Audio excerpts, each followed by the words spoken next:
Women reservation bill गिर गया। कांग्रेस ने, समाजवादी पार्टी ने साथ नहीं दिया।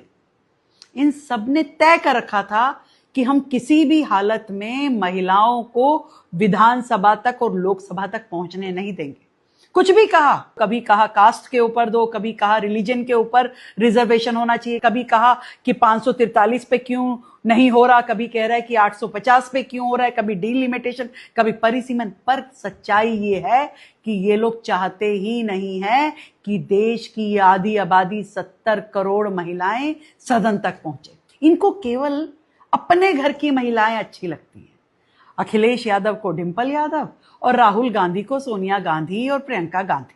इसके अलावा भी महिलाएं हैं देश में, 70 करोड़ महिलाएं हैं। वो अपने हक की आवाज लड़ाई, वो अपने हक की आवाज उठा रही थी, पर आपको उसमें पॉलिटिक्स करनी थी।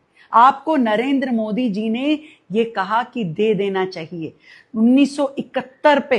1971 में 543 सीटें इस देश की तय हुई। जनसंख्या कितनी थी उस समय?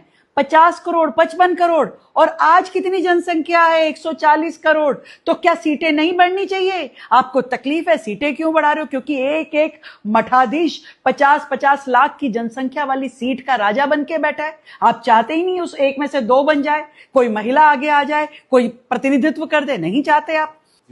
क्यों 1971 की जनगणना पे आधारित 543 सीटें हम लेकर के बैठे हैं? कंपैरिजन तो बहुत बड़ी बड़ी कंट्रीज के साथ में करते हैं। आज उनमें रिप्रेजेंटेशन देखिए, वहां महिलाओं का कहीं 50%, कहीं 40%, उससे ज्यादा रिप्रेजेंटेशन है। अपने देश में नहीं देना चाहते, हमारे देश की महिलाओं को आगे नहीं आएंगे। सब रूढ़िवादिता है, यह आपका महिला विरोधी चेहरा है जो आज देश की महिलाओं ने देख लिया।